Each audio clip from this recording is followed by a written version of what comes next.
So, is Mike Phillips around? He is here. Okay, so I don't know anything about you. And I'm supposed to introduce you. So you're going to have to, I guess, introduce yourself. So come on up. He's next in line. But you've been here a few years. Oh, yeah. How many? In Astoria? Well, in Fisher Boats. Oh, it's my third year. Okay. We'll let him just go on. If you're late for the boat again, it'll be your last trip. I'd hate that if that happened. Anyway, I'm Mike Phillips, and local boy here, born here, and raised here, and was on the salvage chief from 1971 through 75. And anyway, I have a few stories here. The reason I'm late is we had a reunion for the salvage chief over at the Legion tonight, and I got stuck doing some stuff. Okay, on with the stories. I'll start out with the Liberty manufacturer. It was a ship loaded ship with cowhides, barrel styes, and paper rolls. Ran aground for the entrance to Long Beach Harbor, and it was possible it was a mutiny where the crew took paint scrapers to the officers. And so we spent quite a few days offloading nets full of barrels until we got the paper rolls and what have you, and then we were ready to tow it off, and the skipper Reno left me and the helicopter pilot on board. My duty was to close the hatch on the shaft alley, you know, where the shaft goes. So anyway, I got down the engine room, and there was some Filipino crew down there with life jackets on in the bottom of a ship. You know, that makes a lot of sense. But anyway, they started to pull, and you wouldn't believe the sound of a heavy freighter scraping across rocks.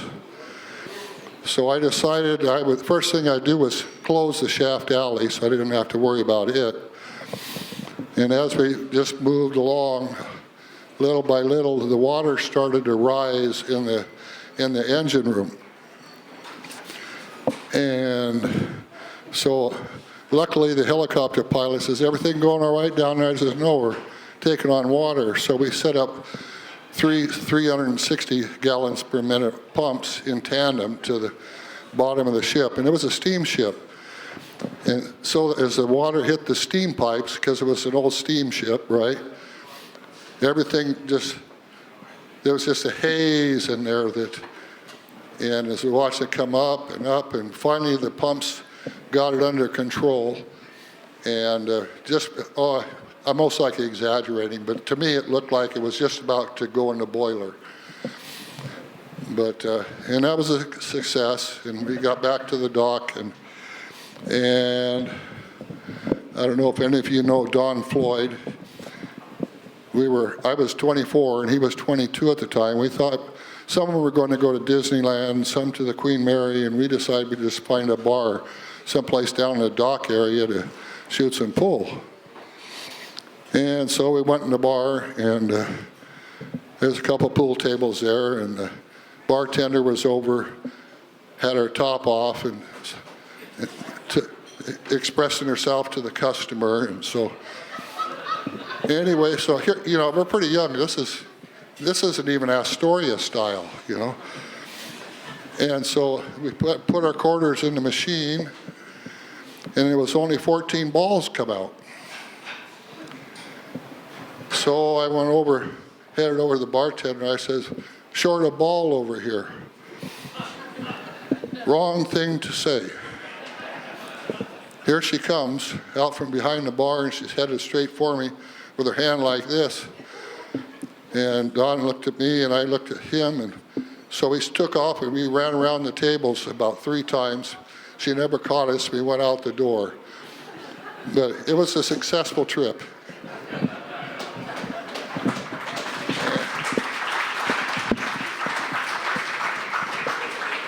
You know, a lot of these stories, you know, they start off with, "This is no shit," you know, but it wasn't, you know. And another job, we took off from here. We were headed for Kauai, not Willy Willy, Kauai, and we were stuck at the dock at the East End Mooring Basin for about 2 days because the bar was closed. And finally, the skipper, Captain Reno, says, "Well, we're going now, or we're not going to go at all," you know, because the barge would be destroyed. Anyway, so our last dinner at the dock was sauerkraut and weenies. And I was on the wheel, on the stick, and then Captain Reno and another retired Coast Guard captain, we called him Barnacle Bill. But anyway, so we got across the bar, and we were taking them over the top of the wheelhouse, and it wasn't very pleasant. And finally, I felt sauerkraut and weenies in me. And so I said, "Reno, I'm going to get sick." And he says, "Not in here." It's back when they had the old round house, and there was a back door there, and so he opened the door, and I went out there, and the spray and everything was just coming over the top of me. And anyway, I made it, and so I didn't go back on the wheel that night, I'll tell you that. But then it was about 2 days. It took us about 2 weeks, 10 days to 2 weeks to get to Kauai, which was really nice. We had flying in the morning on the watch, and the light comes out, and there's flying fish all over the deck, and watching the porpoise, you know, dive across the dolphins or whatever across the bow. And we got over there, and this barge was about 32 miles outside of Na Wili Wili on the island of Kauai. And everything was done by helicopter. So when we went to the wreck to work, we flew over to the wreck, and we were putting all kinds of patches on the deck, toggle patches, you know, for the holes. And then we were working in one of the compartments and found a big crack there. And so we were in the process of trying to weld the crack. And for some reason, the other guy went upstairs, and so I was down there just trying to keep the water off, and pretty soon it started to spray on me.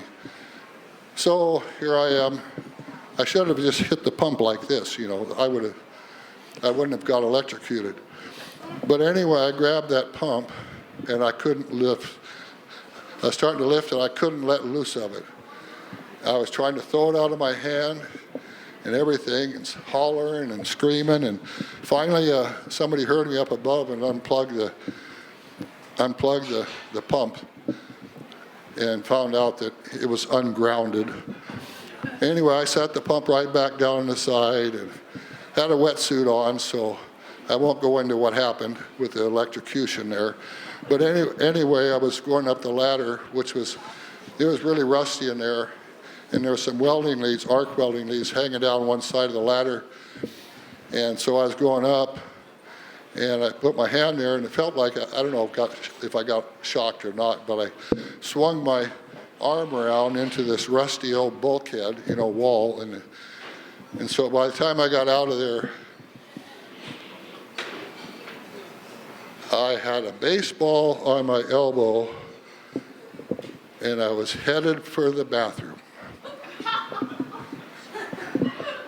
Anyway, we pulled the barge off, and we towed it to Honolulu. And then we put wires on it from bow to stern, 1 3/4 wires through these humongous blocks to hold it together. And then we had blowers on there to keep the everything was sealed on top, you know, what we did, sealing and that. And we took off, and then we had to go aboard a few times on the voyage back. And but all said, it was a success. And a little bit shorter one. There was a barge that went aground in Friday Harbor up in the San Juan Islands. guess most of you know where that is, especially the fishermen. And barge went aground, and it was close to Friday Harbor there where it went aground. And so it was high and dry on the rocks there. Hey, now I can stand up straight. Anyway, it was high and dry on the rocks, and had a hole tore in the bottom of it. And so we had to, so we went underneath the barge where we could wiggle it with jackhammers, and we put a lot of holes to blast the rock away. And the first time that, then we got all the chargers set and turned the handle, and they blew up, but it didn't move any rock. But by then, the whole city of Friday Harbor was up there. Anyway, it worked out. And then we re-drilled the holes and put the dynamite in and left away, and then got it off too. Then it came right off. All that rock just broke up. And how am I doing? 4 minutes? Sounds like an egg. Okay. Okay, let's see here. Well, we had one. It wasn't real exciting, but somebody had an old landing craft, World War II landing craft that actually went up on the beach, and they converted it into a livable ship, and also for tuna. But they were cruising up the coast here, and they evidently got in some rough weather, and they forgot to close that hole behind the wheelhouse on it, and so they sunk. They sunk stern first. And so another diver and myself, we drove up to Grayland, right in that area, and we had this rigid bottom we had put together, inflatable raft. And so then we got in the raft, and and then the helicopter came, and we hooked onto the helicopter, and he hauled us out there. It was foggy, you couldn't see anything. He was just going on coordinates that were given to him. But anyway, so he dropped us out there where that was, and then the other guy went in the water just to mark where the wreck was, and then went back to Astoria. Then the ship went up and got a hold of it, and we towed it up and hauled it up to Aberdeen in one piece. Well, I guess I'll tell you one more, since I still have 3 minutes. Oh, okay. Also, I'm going to waste my time asking. Anyway, the last one was, we were also involved in pipelines that flushed effluents out into the ocean. And there was one down in Eureka that sprung a leak. And it was about 750 feet out in a 2,000-foot pipe. And it pumped all the effluents out. I don't know, you don't get away with that anymore. But anyway, so we went down there, and there's a large bell that was built on the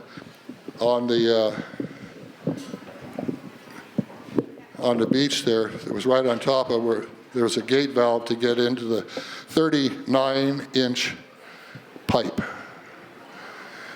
And so we went inside the bell, there's 4 of us, and then they bolted that down, and it was plumbed for air pumps, Anyway, so they fired off the air pumps outside, started to build the pressure, and then we started to open the gate valve up and to go into the pipe. Then we watched the water, the air pressure, push the water out of the pipe. And so when it was pushed out there, then we went out and started working on it. But we were in there for 48 hours. And 39-inch pipe, you can imagine what it was like for me. Like 48 hours, I wasn't sitting down. But anyway, in our food supply, they had a little airlock there to bring food. So our menu was coffee. It was about 104 degrees or 110 degrees in there just because of the air pressure. And egg salad sandwiches. Do you imagine how that made you feel? I mean, I love egg salad sandwiches, but a little water would have been nice. But, okay, thank you very much.